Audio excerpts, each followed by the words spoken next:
Prenez vos sièges. Excelencias, señores y señoras, los presidentes y jefes de gobierno están entrando en la sala. Por favor, siéntense. Gracias.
Your Excellencies, ladies and gentlemen, we are about to start. Please take your seats.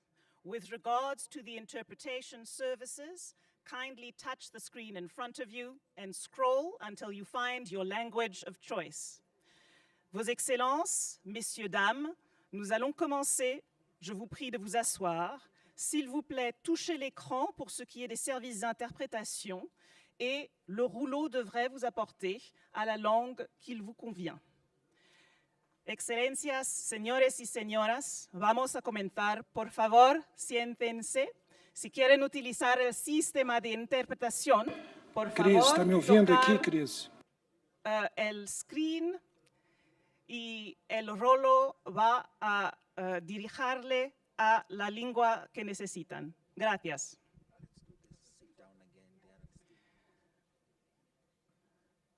Please do take your seats. Je vous prie de vous asseoir. Por favor, si pueden sentarse. Gracias.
Bao giờ cũng nghe chúng ta phải thống nhất với nhau. Rất là cảm ơn tất cả các vị đại biểu đã có cái trao đổi, có cái hợp tác và trên cơ sở đó chúng ta cùng làm, cùng bàn, cùng hưởng, cùng đoàn kết thống nhất trong cái bối cảnh như này. Rất là cảm ơn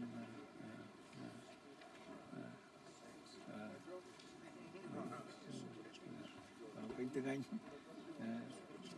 tiếng Anh vào, ta nghe được không?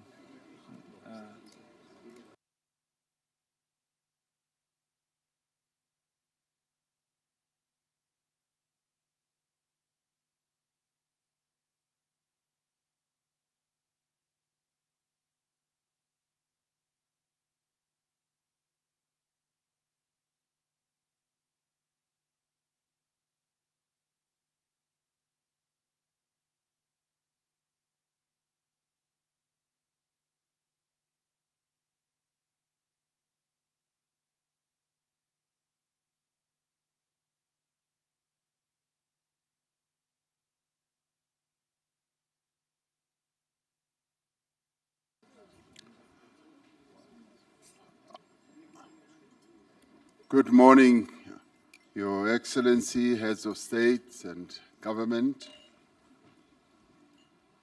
members and invited guests, heads of regional economic communities,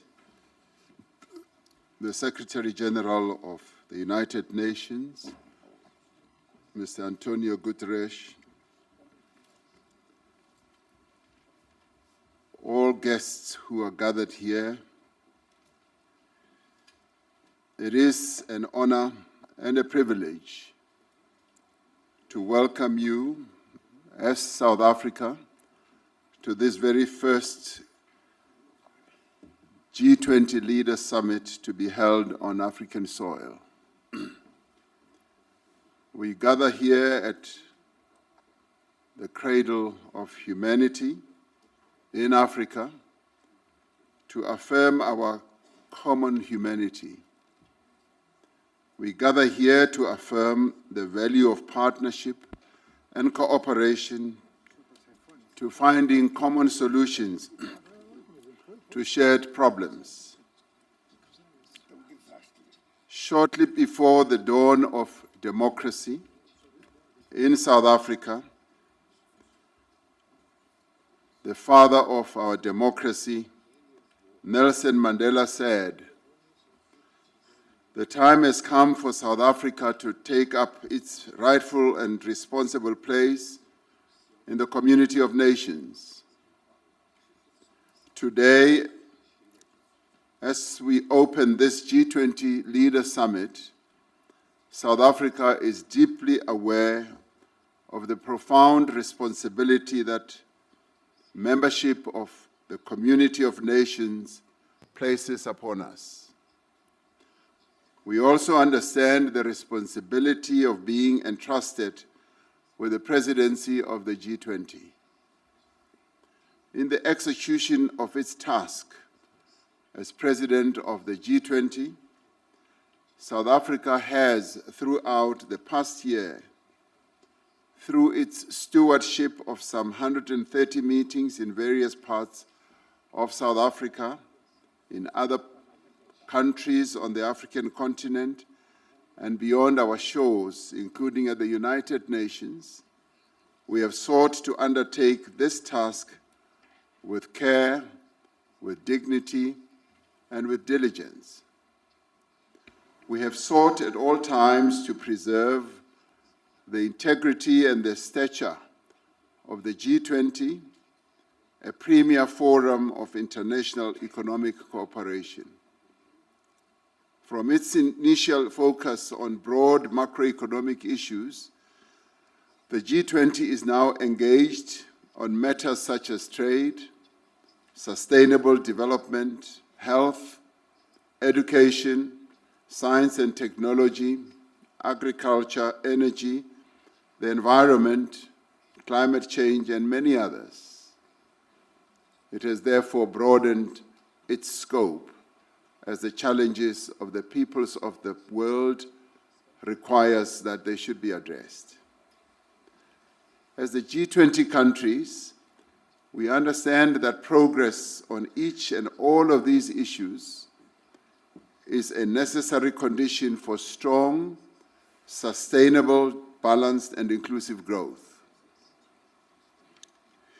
In pursuit of and in conformity with the founding mission of the G20, South Africa adopted the theme Solidarity, Equality, and Sustainability for its presidency in 2025. Through solidarity, we can create an inclusive future that advances the interests of people around the world who are at the greatest risk of being left behind. This is important in an interconnected world where the challenge faced by one nation affects all other nations. By promoting equality, we strive to ensure fair treatment and equal opportunities for the individuals and nations of the world. The disparities in wealth and development within and between nations is not only unjust and unsustainable, it is also one of the greatest impediments to sustainable development. It is essential that we break down divisions of economic status, of gender, of race, and geography. Sustainability involves meeting the needs of the present without compromising the ability of future generations to meet their own needs. As a founding member of the G20, South Africa has sought to ensure that the development priorities of the Global South and the African continent find expression firmly and permanently on the agenda of the G20. This is important not only for the people of Africa and the Global South. It is vital for global stability and security, alleviating resource pressures, managing population movements, and reducing the risk of conflict. We seek stability because it attracts investment, it improves planning and reduces the risk of global economic shocks.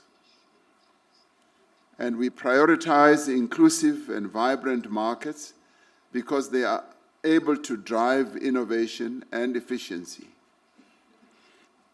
Thriving economies lift people out of poverty.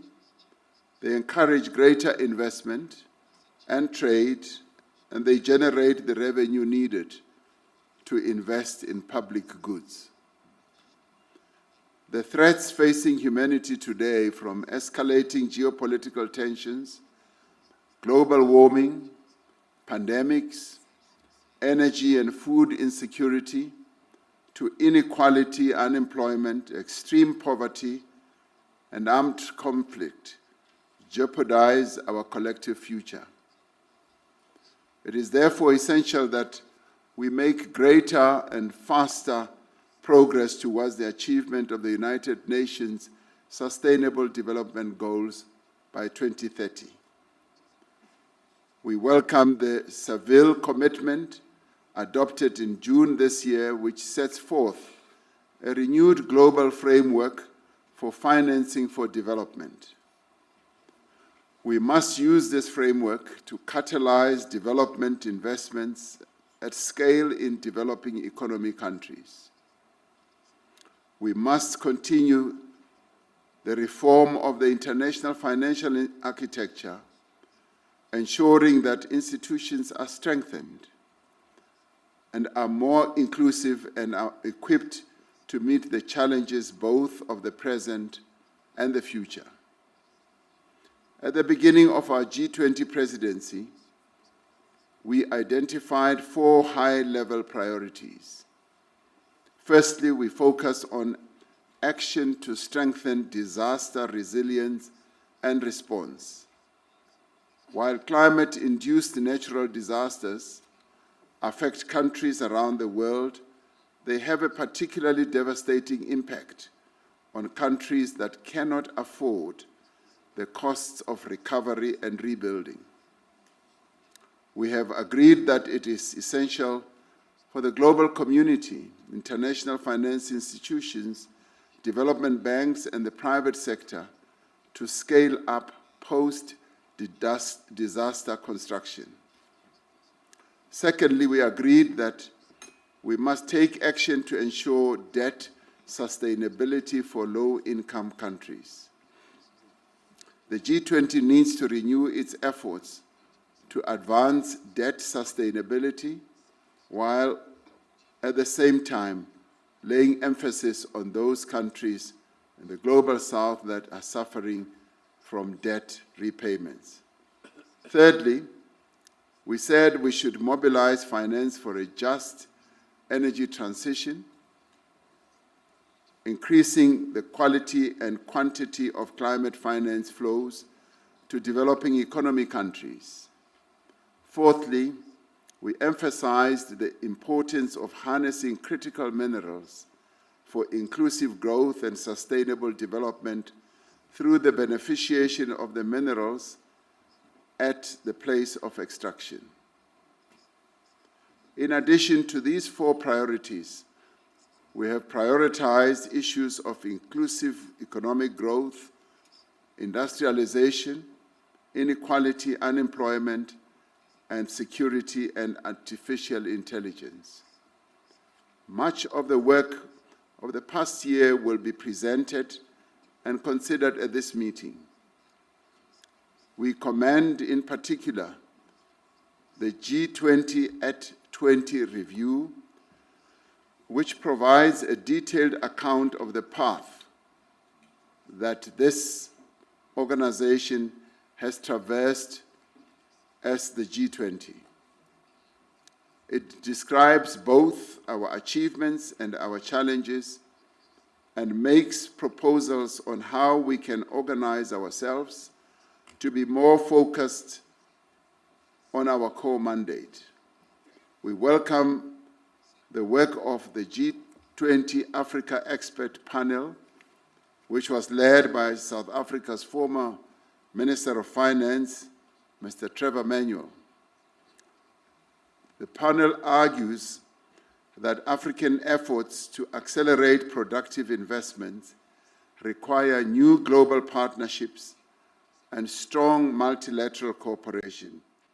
It calls on the G20 to support this effort by building a global policy framework that unlocks long-term finance and lower costs and investment at scale.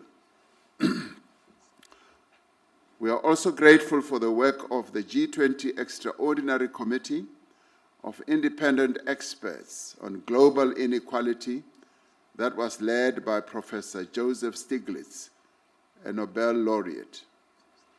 The recommendations of the Extraordinary Committee provide a solid platform on which to launch a renewed global effort to tackle inequality. As this is the first G20 Leaders Summit to be held in Africa, it carries the hopes and must reflect the aspirations of the people of this continent and of the world. We should not allow anything to diminish the value, the stature, and the impact of the first African G20 presidency. This G20 Leaders Summit has a responsibility not to allow the integrity and the credibility of the G20 to be weakened. In fact, from this summit, we should have a sense that the G20 has been strengthened. We thank all delegations that have worked together with us in good faith to produce a worthy G20 outcome document for this historic leaders' meeting. The G20 underscores the value of the relevance of multilateralism. It recognizes that the challenges that we face can only be resolved through cooperation, collaboration, and partnership. The adoption of the declaration from the summit sends an important signal to the world that multilateralism can and does deliver. It sends a message of hope and solidarity across the world. It tells the world that as the leaders of the G20, we will keep fast to our solemn pledge to leave no person, no community, and no country behind. With those words, I therefore declare the G20 Leaders Summit open, and thank you.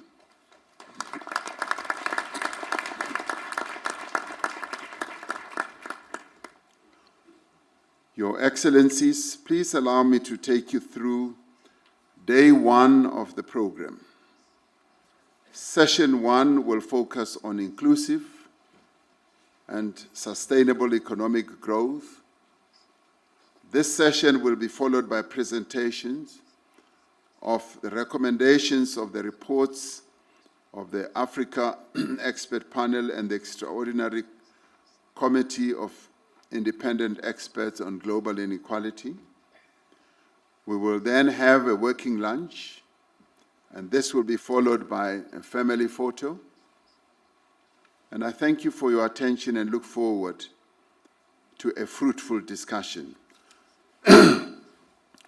Now, in discussions with a number of delegations here, there has been overwhelming consensus and agreement that one of the other tasks we should undertake right at the beginning is to execute the task that we have come here for principally, which is by overwhelming consensus to adopt our declaration. Now, I should precede this by remembering what a Roman philosopher called Pliny, the elder, once said.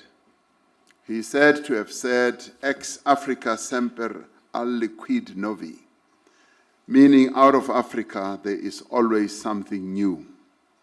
So something new always does come out of Africa. So with that, we would like, therefore, okay. I'm told that the cameras are still on, they should be off. I don't know why that is so.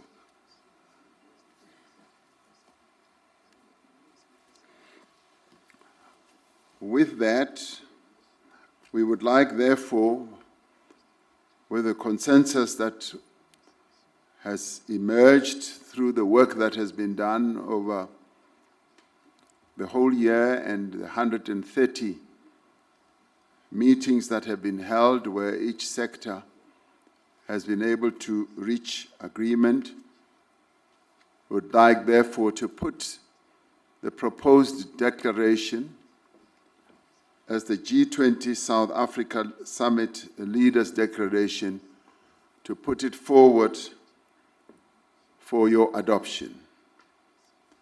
Do I have the support that we should go ahead and